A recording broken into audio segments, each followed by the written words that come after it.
Well, welcome back to another episode, guys. Thank you so much for joining. How are you, Soph? I'm good. I'm actually good. I always get excited for our weekly catch-ups. I had my first wedding of the year. Oh, yeah? How was that? Busy? Yeah, it was lush, actually. It was hard on the body. Yeah, I can imagine. Yeah, they're really long days, but they're really lovely. They're really lovely. Nice to do, nice to be part of, but I can imagine it's a lot of work. Yeah, it's more like you just forget to actually look after yourself. Like you forget to wee, you forget to drink, you forget to forget to have a wee. Just do anything really. Yeah. You're just really invested in that day, I guess. But no, it's fun. Nice to be back doing it. I've got a busy year ahead actually. That's good. Yeah. Weekends booked up. Money. You can write that, you could check that check-in, that manifestation check-in, can't you? Yeah, I was hoping that would just come to me for free and wouldn't have to work for it. Yeah. Yeah, how have you been? What have you been up to? Yeah, good, love. Not really been doing much. I had my third, this carries on perfectly from the last episode of what we've been talking about, but I've had my third session of the hair laser. So without us telling too much detail about what happened in the last pod. But yeah, had the third session of the laser hair. And I had a hilarious story actually told to me by the lady. I hope she doesn't mind me sharing. She basically was saying that men turn up and ask for their balls to be lasered. So they've got no hair on it. I mean, I'm welcoming the groom. But I said to her, oh, why did he come in? Basically, it was a girlfriend.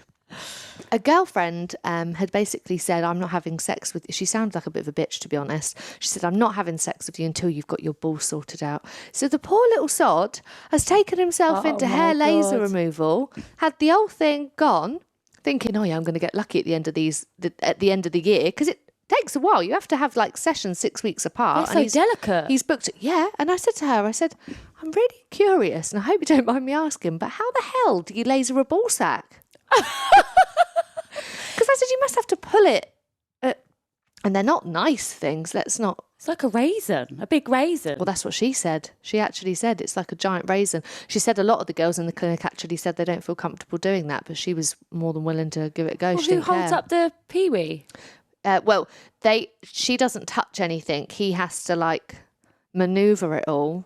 But the poor sod, it broke my heart. And anyway, the girlfriend ended up breaking up with him halfway through his treatment. So he never got laid at the end of it, and he's now hairless. I mean, at least he's well groomed for the next person. I hope they appreciate it. I don't think I've ever thought Dan's balls are too hairy. I don't think they really. Sorry, this is such a horrible topic to start with, girls. But I think I don't expect a hairy ball. I've never seen. I can't believe I'm talking. But I've never seen a really hairy, aggressive ball. Like an aggressively hairy ball, sorry. I've seen fine little sprinkles. I have fully inspected Dan before. What, his ball sack? Yeah, I was just so intrigued. Do you know what? I'm going to tell you this, and I'm going to hope that you're not going to... You know what? I feel so bad for Dan. He gets so... He must have anxiety every time he comes to my house. He's like, where are you going? You go see Elise again? Yeah, what are you going to talk about? Yeah, he is. No, basically...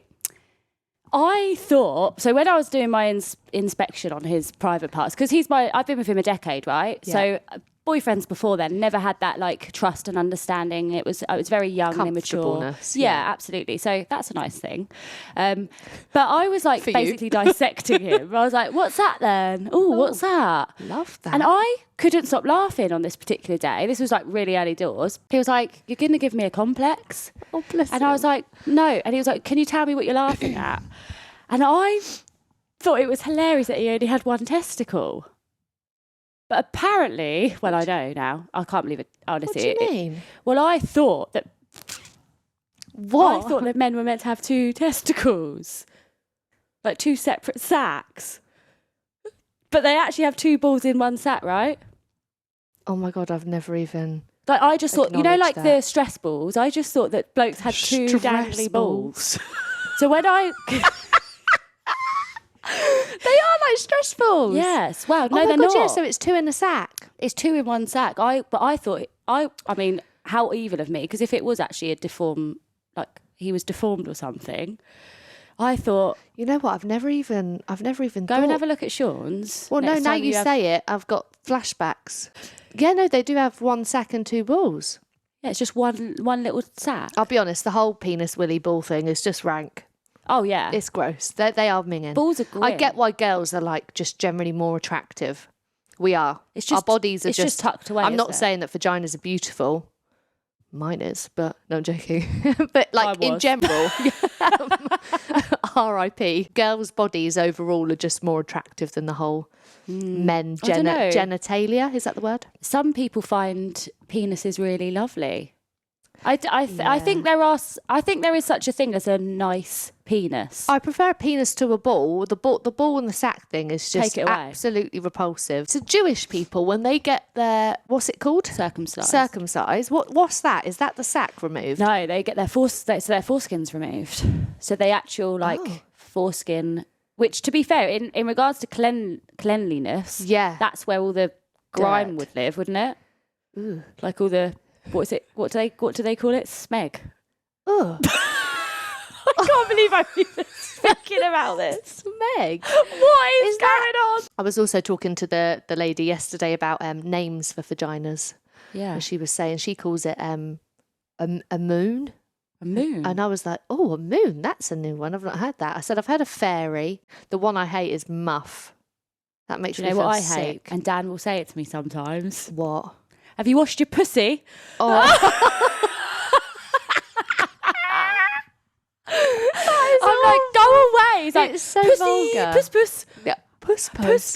No, thank you. He knows it winds me up. I didn't be like, oh, look at that puss. So So does that make you want to jump into bed? no. Exactly. What do they think they're doing? Do you know what? I feel like this is like a common territory for women. I feel that men think it's sexy to act immature in the bedroom. The whole, like you say, joking around and stuff too much. I get it, like if it's a little bit at the start, but you can't continue that. You need to kind of get into like sexy mode. I've got a good friend of mine. I won't name names.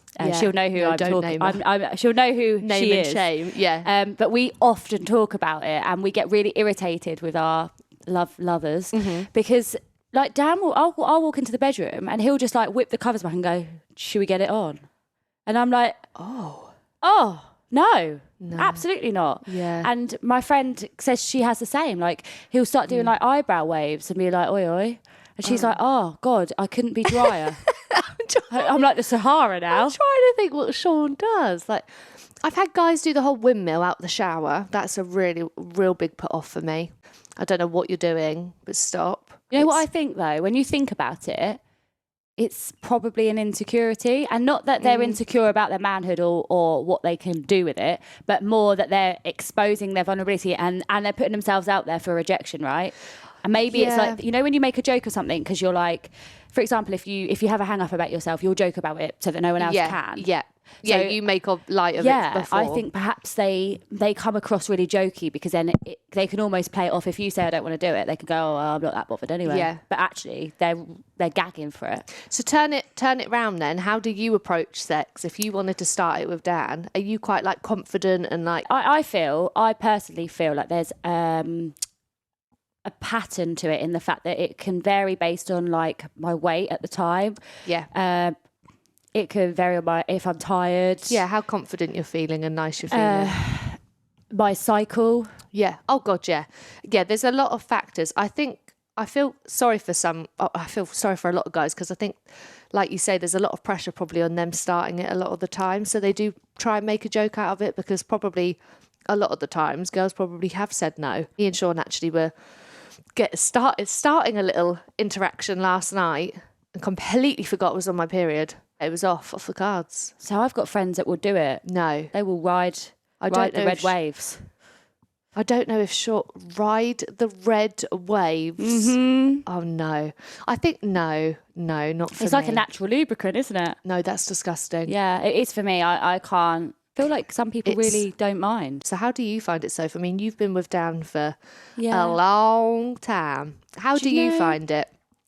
So, if I'm being honest, and I'm speaking generally I'm associating my experience with close friends of mine. Yeah. I probably have the driest sex life. Yeah. Yet, and this isn't to put anyone else's relationships down. I don't feel like my relationship with Dan is any less than anyone else's as a result of it. Yeah. I don't feel like mine and Dan's relationship has been built on this incredible sex life. No.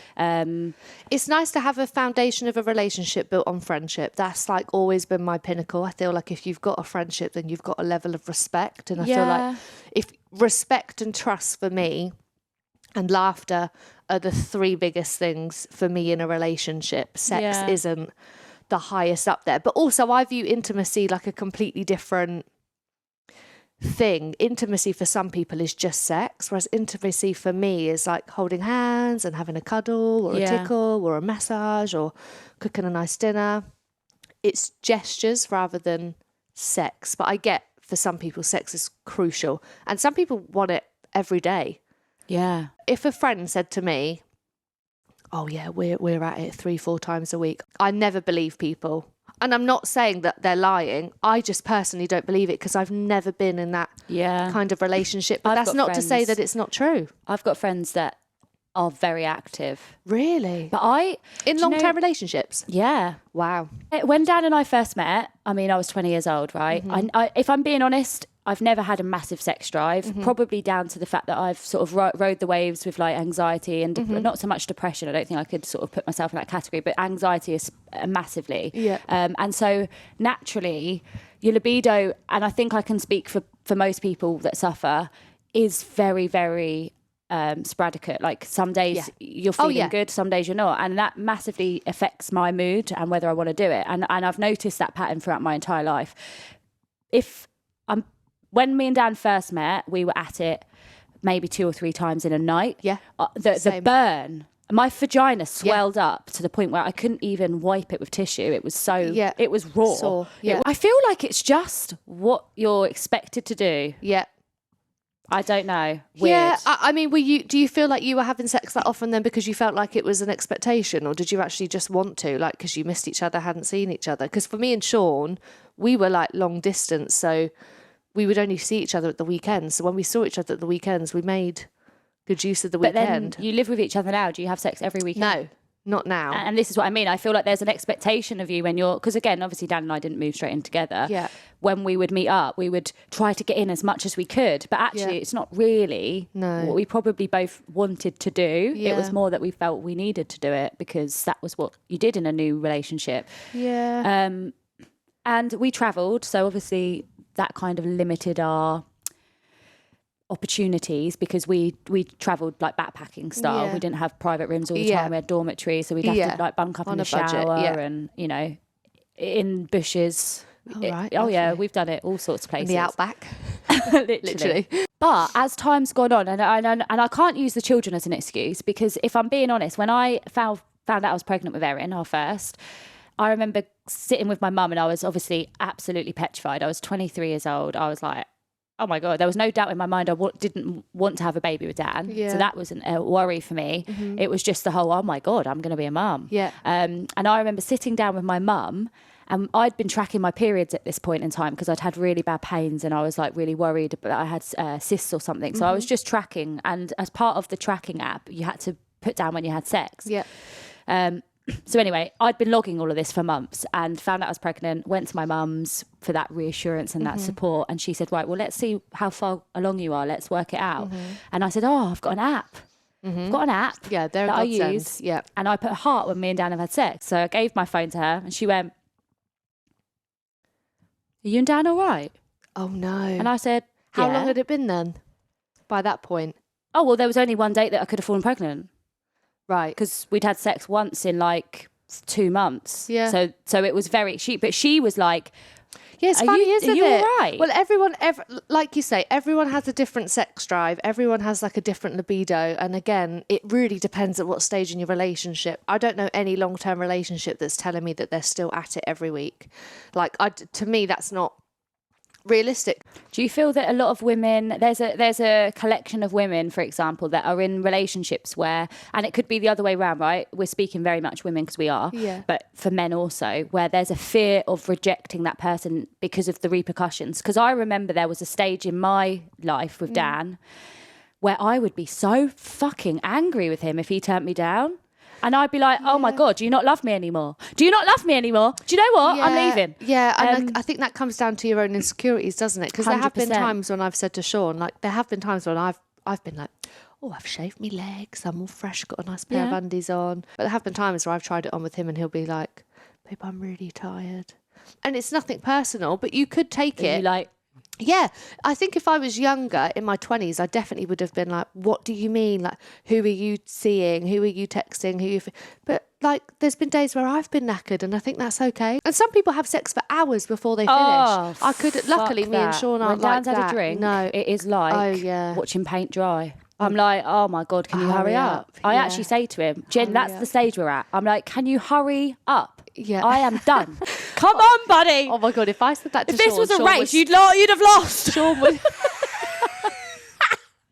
You've lost, mate. I will openly admit this. I sometimes put a lot of pressure on Dan because I assume that he can read my mind. Yeah. And I'll lay in bed and I'll be really up for it. But there is something in me that will be so reluctant about making that first move. And I think, yes, there's a sense of the fear of rejection because I don't handle that very well. Obviously, with ADHD, that can become quite heightened emotion. So I don't put myself in that vulnerable state often. If I've had a drink, it's different because I can kind of handle it a bit better. Or I'm more forceful. Get down. Get down, babe. Yeah. But I will expect him to try it on, and then if he doesn't, be a bit annoyed. I will sleep annoyed. Yeah. And I wouldn't like carry that through to the next day, but I will make passive aggressive comments like, oh, fine, all right, don't worry about it. Yeah. I'm not bothered anyway. Yeah.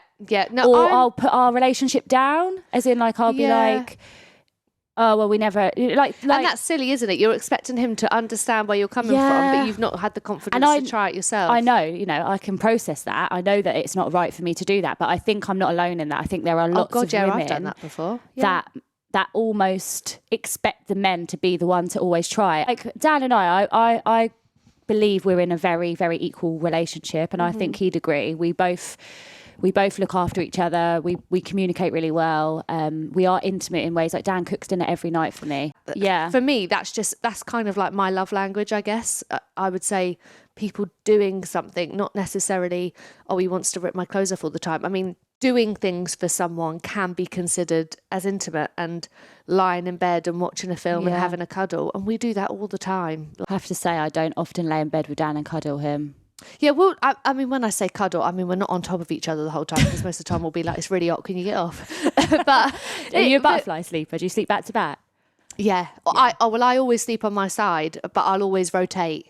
Yeah. But I often fall asleep. He'll cuddle before I go to sleep, so he'll spoon.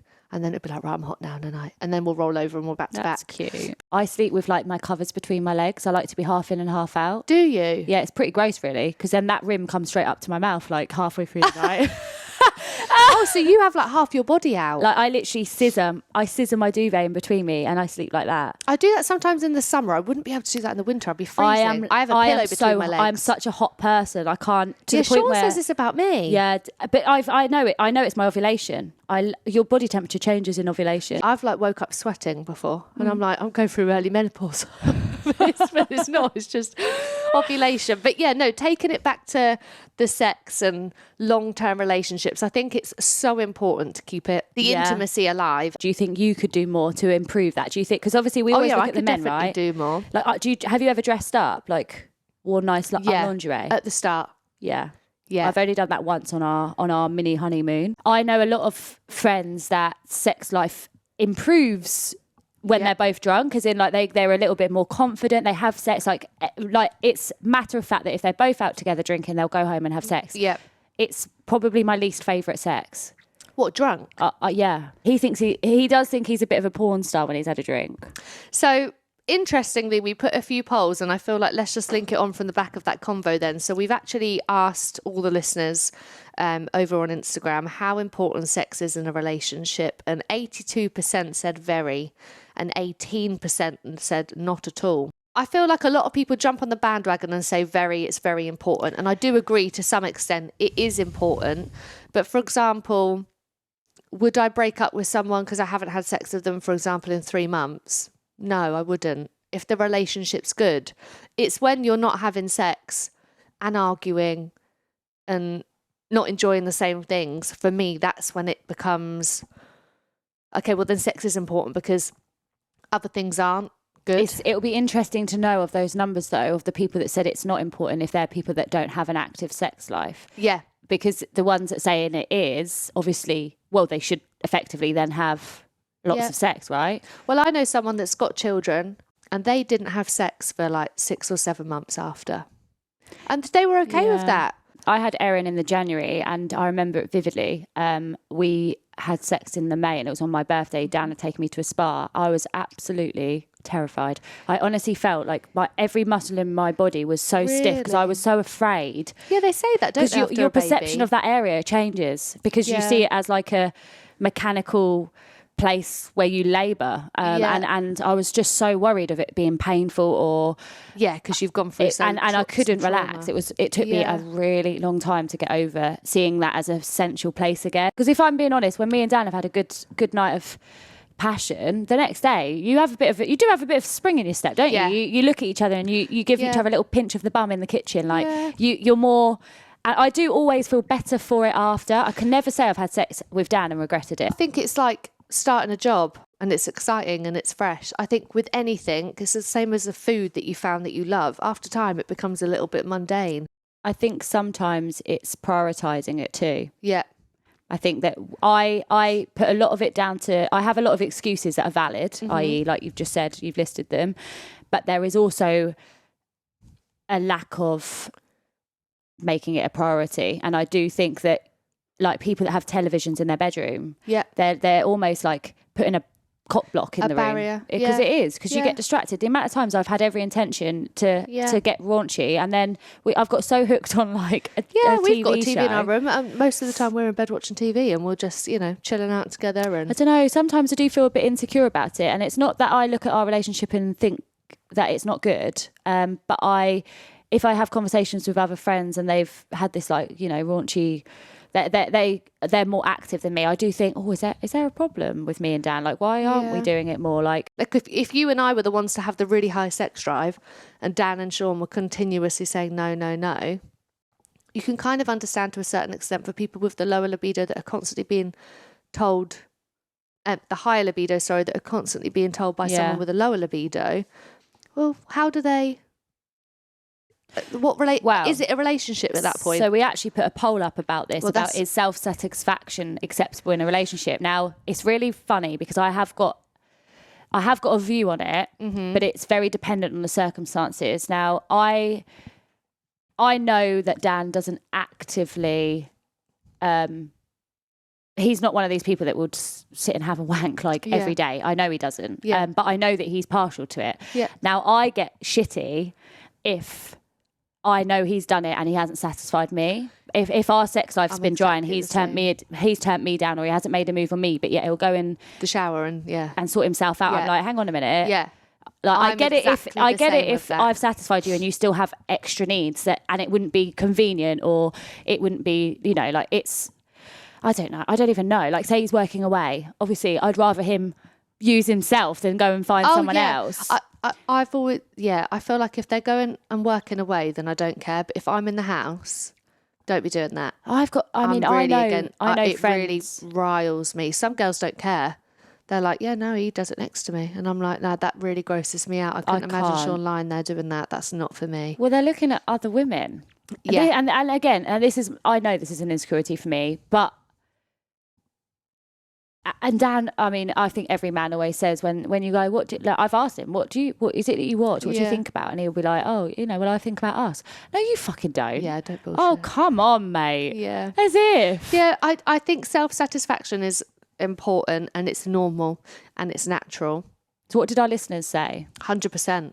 It was 100%. It's normal. Not even one person said no. So everyone does it. Not a lot of people are comfortable talking about it. And No, I think they're not. I think if I was to bring that conversation up with Sean, he would instantly have his barriers up because he'd be thinking, oh gosh, she's going to shout at me or something because I've done, he'll instantly be thinking I'm trying to be like nasty about it, or I've got something negative to say maybe. Yeah. Look, I wouldn't break up with Dan over it. I don't see it as cheating or being unfaithful. No. I don't really like it, if I'm being honest. I don't find it respectful. Like, if I'm in the house, what are you doing?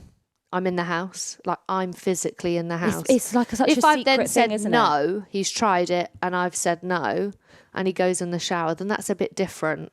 Yeah. If he's away working, I have no issues of you doing that. It's interesting, isn't it? Yeah. I mean, I'm 30 this year, and I can honestly say I think I've only ever pleasured myself twice in my life. It's something that I just don't feel comfortable, even in my own company, doing. Yeah. And it's just something I've never explored. I don't think I ever will. I think I would have by now if I'm being honest. I've got friends that absolutely satisfy themselves, single friends and friends in relationships, and they introduce toys into their sex life. Me and Dan have tried toys once, and it wasn't for us. And I just think because we don't do it actively enough, it removes the part of the intimacy that we actually need and want, if in a weird way. Whereas loads of my friends have said to me, oh my god, you need to experiment with them, because I can promise you that will make you want to have sex more, because it's exciting, it's new, it's fun. And I think, it makes sense. Yeah, there's nothing wrong in introducing new stuff. And I think trying different things. And if you figured out that's not for you, I think you more hit a roadblock if it's really for one and not for the other. And then you're kind of like, well, I really like it. And the other person's like, well, I really hate when you use that.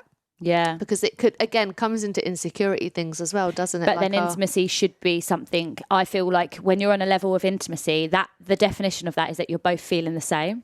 Yeah. Otherwise it's not intimacy. Intimacy is when two people feel the same, or a collection of people feel the same way about something. That is what intimate is, in my opinion. Yeah. So if you're doing something that your partner doesn't like, then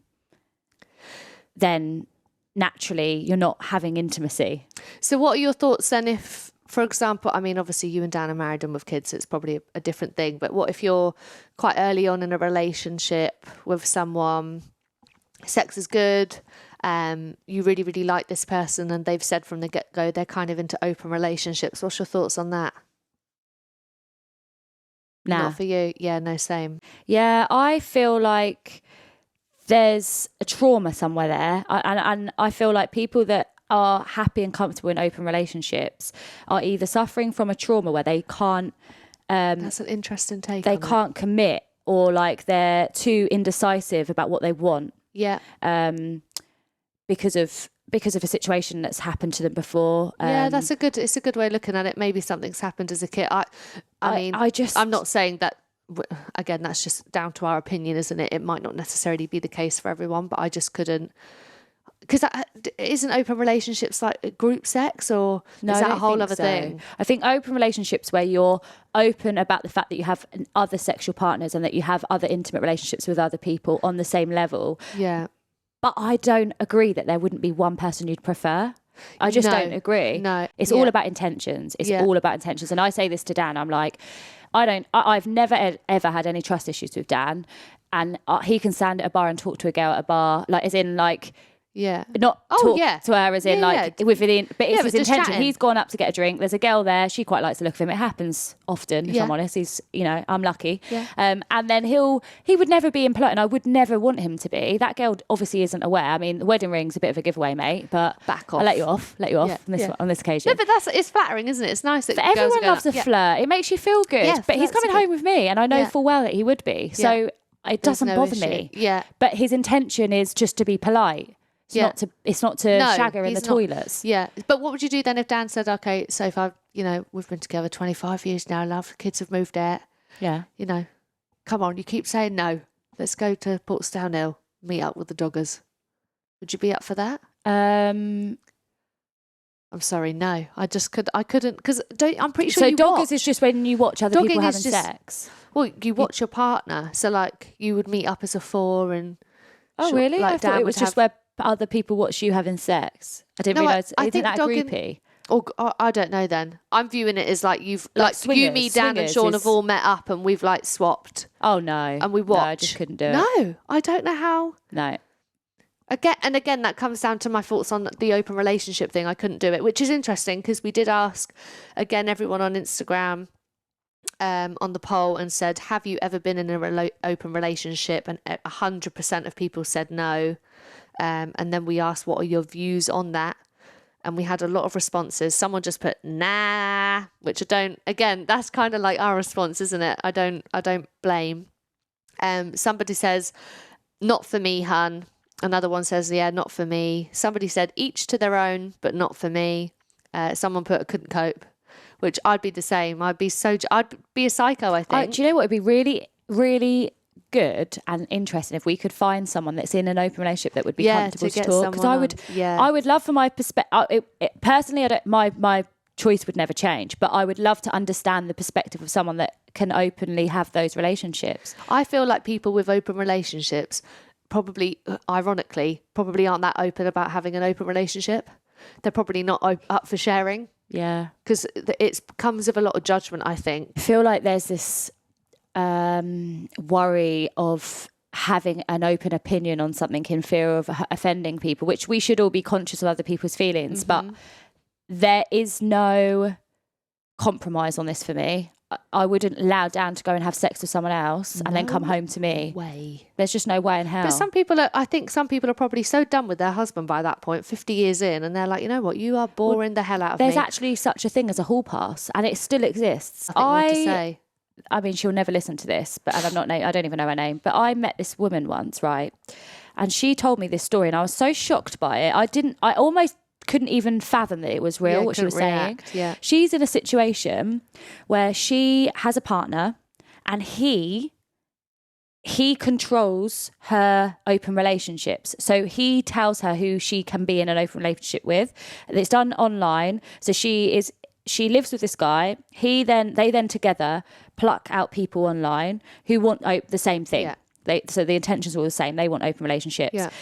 He then will give her dares and things that she has to do, and she has to send him evidence and proof. Basically, he's like her pimp, in my opinion. That to me is like, yeah, no, that's overstepping the mark there, honey. But it's all mutual. Like she likes it, he likes it, and these lovers that all get a bit, they all love it. So have you ever been cheated on then in previous relationships? I feel like if I had been, it would stand out to me. It's something that would be quite traumatic, right? Yeah. I don't recall it. I mean, I could well have been in those baby relationships, but nothing that stands out as no, I don't think I have been. Yeah. Or if I had been, it wasn't a relationship I cared much about anyway. Long-term relationship and a full-on affair, got someone else pregnant, didn't know about it. Yeah, it was a full-on thing. But like I said, I will go into a whole thing about this on another pod. Yeah. And again, he didn't tell friends, didn't tell family the full thing. And then I kind of just found out because the lady who he got knocked up was messaging me on a secret account on Facebook. It was just a whole ordeal. Babe, so for me, it wasn't just a cheating thing. It was just a whole head mess. So my cheating was, so I've cheated once. Mm-hmm. Every time I've cheated, which is probably twice from memory, sounds awful to say that, but they've both been me being a coward. Yeah. I've not wanted to be in a relationship.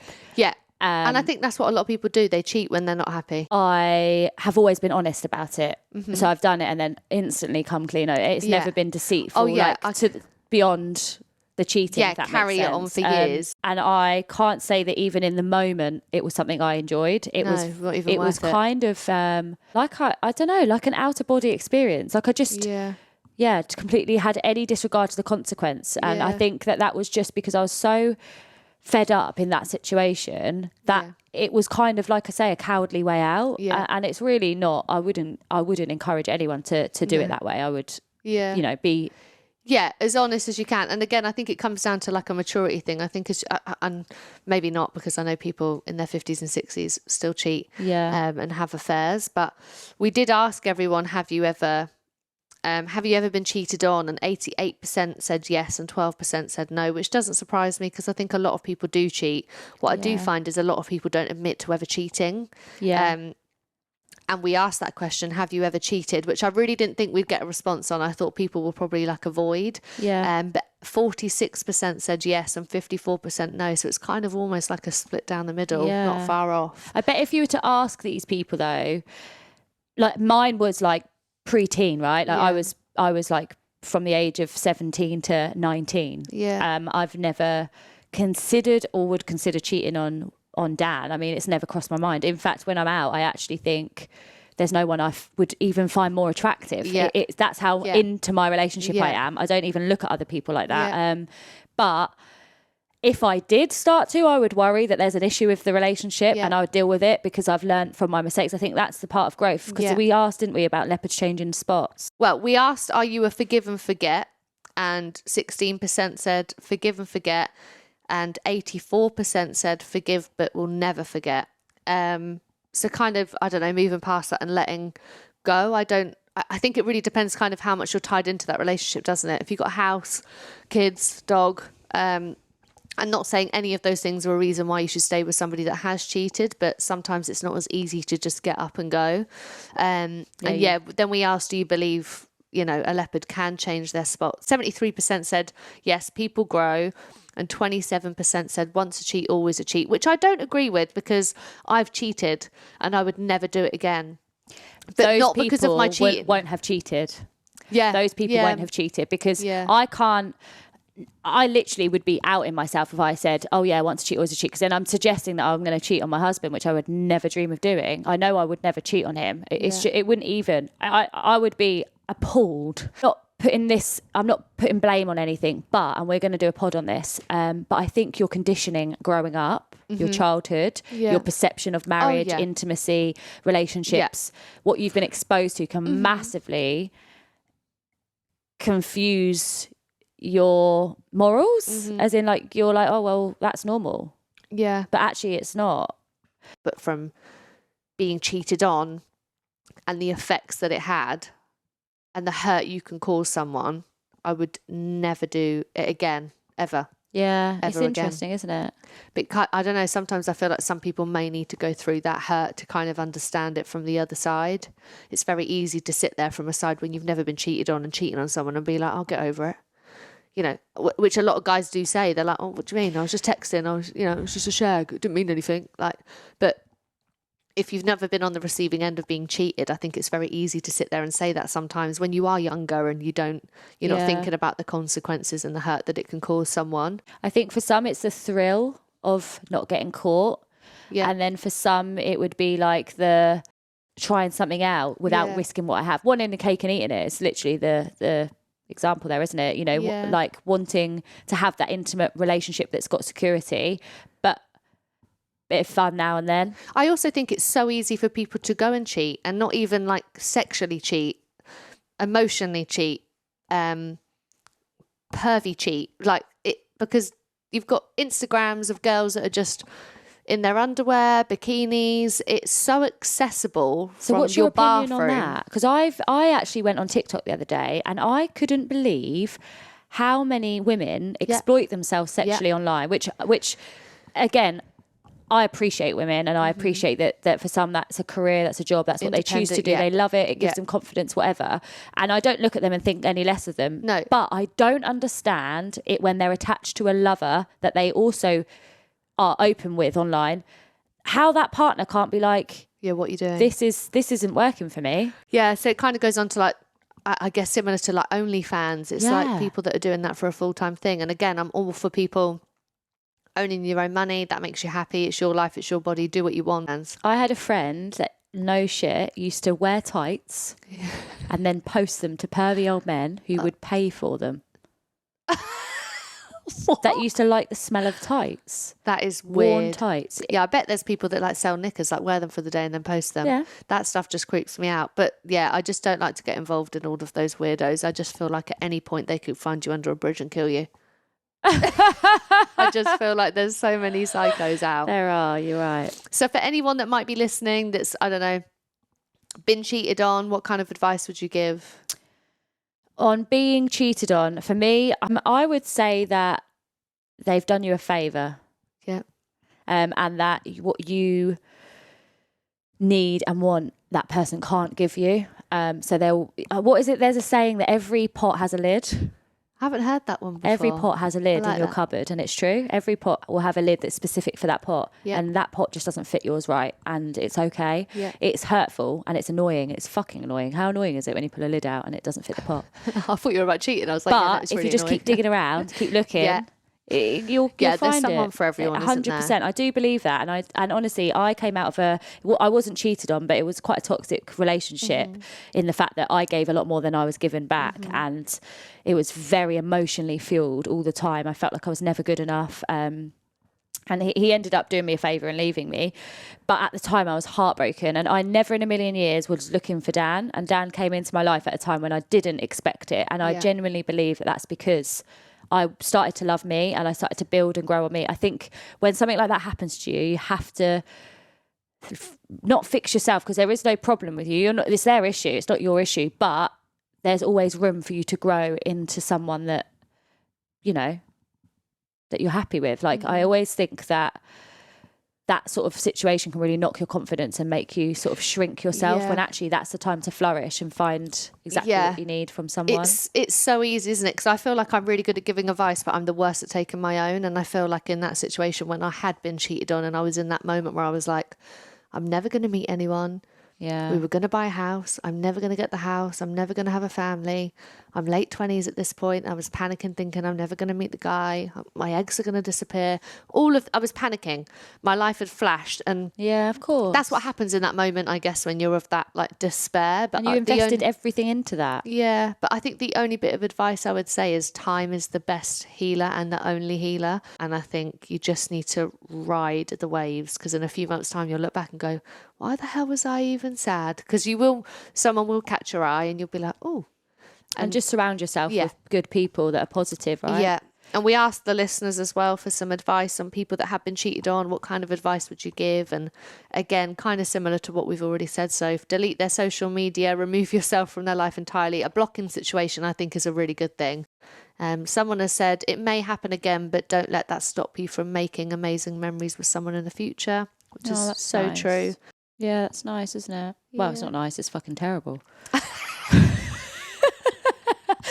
It's been quite eye-opening putting those polls out and just hearing people's thoughts on open relationships, which I think we've absolutely determined is not for us. No, it's not thank for me. you. So if anyone is listening that, I appreciate you're probably very offended by our opinion, because if you're listening, we've been very heavily against it. But it's more because we're not educated in it. We don't really understand the perspective of someone that enjoys it. Like, I think I'd find it really fascinating if anyone would like to come on and discuss that in more detail, like what it is, what it is about open relationships that you enjoy.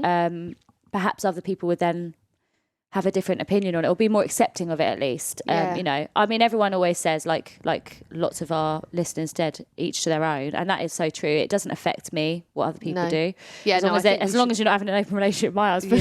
Yeah. I think like you said, I think it'd be good to get somebody on. So if you know of anyone, or you want to ping us a message on Instagram and you've stumbled across the pod and you're in an open relationship or know someone that was, then feel free to get in touch, because it'll be nice to get a different perspective on it. That's it for today, guys. Thank you so much for listening. Please feel free to share and follow us on the Instagram. We're trying to wrap this episode up, so we're just going to say see you later. Bye, mate. Guys. Bye. See you later, buddies. Bye.